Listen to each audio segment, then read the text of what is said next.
out of there, but you know, I was so young, I forget what they do. Yeah.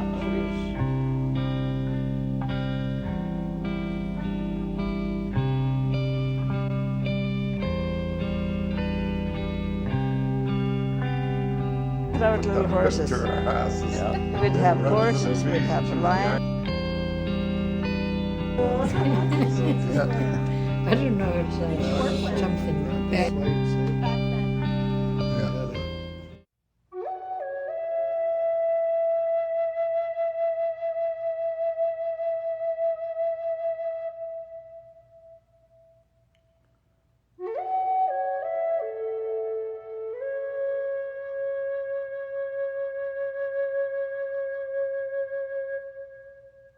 Yeah, and I remember the mum and dad, when they used to go to town, they'd always leave our kids home. And of course, we'd always get into something. And of course, my brother figured he wanted to be a flyer. Well, every time mum and dad would go to town, we'd either make a LG barn circus, because we seen that once when we were just all little kids. Well, there comes mum's sheet out of the bedroom. We tie that up to the ceiling, and a big sheet. Then we'd cut out little horses. We'd have horses, we'd have lions, we'd have elephants, all over the place. I mean, we made nice looking little animals. Oh, we'd play all afternoon then, and we'd say, well, you, by the time mum and dad will be coming home, we better get the best cleaned up boy, and we'd stack them all up really nice, put them in boxes, and dad has always had cans of tobacco. Well, we'd put a lot of our horses in the cans and cover them and everything. Then we'd stick them way underneath the bed where they can't find them, or in the shed outside. Well, when it'd be a house to be all clean, you know, no mess. Always have fun, though, God. The kids would come home and say, here, try some of this fish. Oh, is it ever good? It'd be just red. And when Mom was cleaning them, and I was helping her by then, and of course Mom would put the salt on it too, and then put it on the dry. The kids would say, oh, we don't want to eat some of that fish, did it? Was fussy about it too. I said, well, why don't you try some? Just try it. And of course, we were always chewing on some too. So pretty soon they started eating it. Well, gee whiz, it wasn't before that day was over. When they brought a big bunch up, they just about cleaned the whole rack off.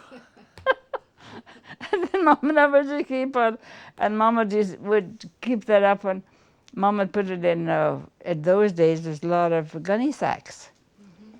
Well, Mom, after it's all dried, they put them in a big gunny sack, and then Mom would take up at the attic there and tie it up, like up off the floor, so mice or something can't get at it, you know.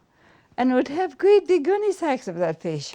And in the winter time when you want some fish, and Mom will go and get some dry fish up there, and soak a little bit, and on the stove to boil, and the aroma in our kitchen was just out of this world. We lived on that a lot. And dry meat, when Dad brought meat in the fall, that's what Mom used to do. I used to help Mom out there all the time too. Drying meat. And the meat used to have that fat on there. Oh, was that good. So. Did you guys ever go picking berries? Oh yeah, we picked a lot of black caps.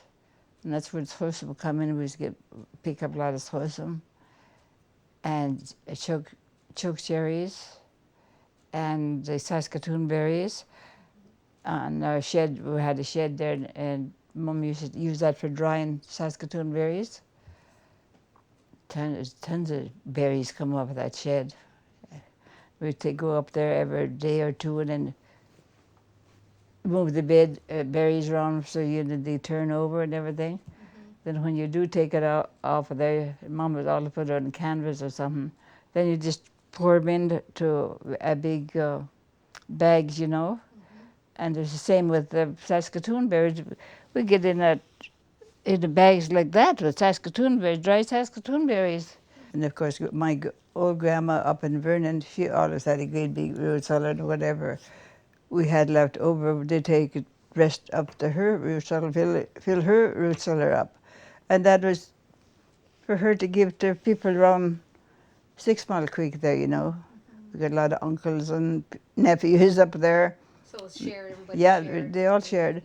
And Dad used to go hunting on the weekends. And when he got meat, he always keep Uncle William and meat and my Uncle Joe until I got about 14 or 15. But 14, I think, is when I killed my first deer. Now, just up on the hill there. Mom, she was hungry for a deer, so took the saddle horse and away we went up the hill. I said, well, we'll go get one.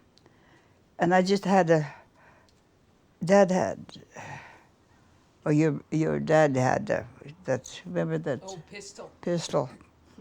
It had a long barrel. And we just got up over the hill, just got up, and when I looked about here across the road, I could just see the deer's hair, ears sticking up. And stopped my horse, and I shot right from the back. I just held him like that little pistol. I found its nose and went down there, and when I shot her right in her throat like that. Down goes the deer. And of course, I told her, Mom, now you're going to have to go cut its throat, because I said, I don't know where to cut it yet. That was my first teaching. She had to show me where to cut the deer's throat.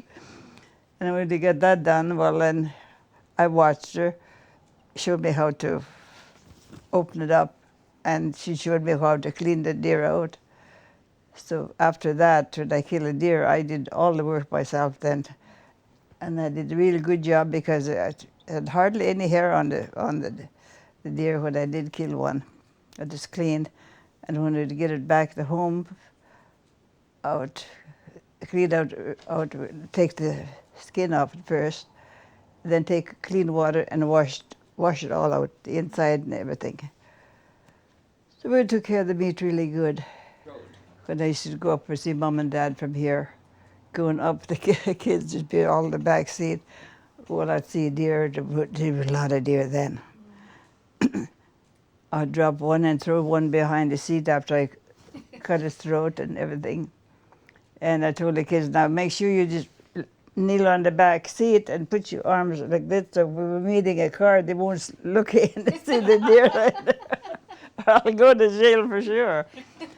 Well, before we get up to where we lived, I'll get another one. And that'll go in the trunk, I guess.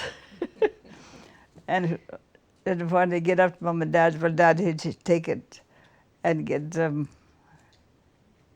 put them up in a tree like they should be hung up good and everything.